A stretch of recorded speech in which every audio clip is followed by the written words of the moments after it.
Hi, I am David Lepage, coordinator of Fossil Free South Africa. Fossil Free South Africa is a network of South Africans calling for divestment from fossil fuels and restorative reinvestment to halt climate change and secure our human rights and collective future. We're part of the global divestment movement that now includes over 40 UK universities, funds worth over $5.4 trillion, hundreds of churches, NGOs and foundations around the world, and cities of the stature of Paris, Copenhagen, Melbourne and Seattle. We really hope that the University of Cape Town and the City of Cape Town will be leaders in divestment in South Africa and stand up for the human rights of vulnerable people affected by climate change right now and the rights of all future generations. The United Nations has called climate change the largest, most pervasive threat to the natural environment and human rights of our time. Cape Town is facing an imminent water crisis. The city has been declared a disaster area. We have just over 3 months of water left. It makes no sense for a city right up against a problem worsened by climate change to also contribute to that problem by investing in fossil fuels. The city's climate change policy is progressive, but Cape Town should also urgently look at divesting from its bond investments in fossil fuel companies. Water is very much a climate change issue. What do climate modelers tell us about the likely effects of climate change on our water systems in South Africa? Well, we're likely to experience more droughts and more floods.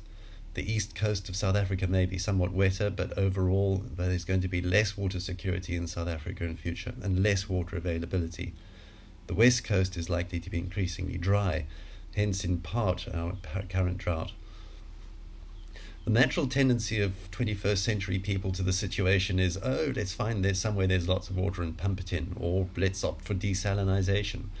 But desalinization is also very energy intensive.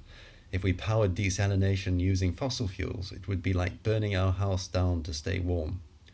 Technology has its place in solving these problems, but often the best technology is the oldest, simplest, least energy intensive. In permaculture systems, for example, landscape designers aim to slow, spread and sink water into the landscape using dams and sand dams, or as they are in some cities in California, building cisterns under parks and under public facilities to hold water rather than flushing it out to the ocean in stormwater systems.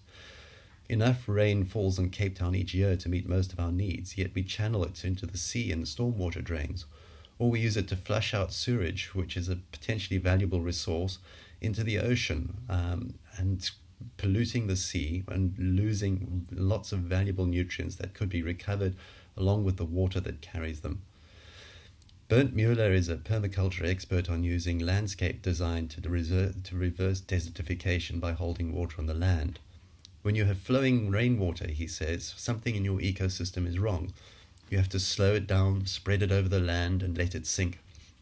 In China, a whole region, the Loess Plateau, where landscapes had been degraded over hundreds of years, has now reversed regional climate change and rebuilt climate stability by restoring mountaintop vegetation, restricting overgrazing, and using dams and terraces to restore water and restore water tables.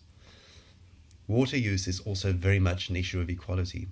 Many of us need to reduce our water usage. There are people in Bishop's Court in Cape Town who spend 120,000 rand a month on watering just their gardens. If everyone lived this way, we'd need 50 planets.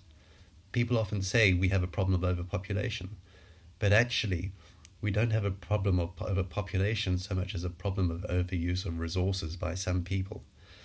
Paul Ehrlich is a famous professor of population studies who has explained that the impact of humanity on Earth's life support systems is not just determined by the number of people alive on the planet. It also depends on how those people behave.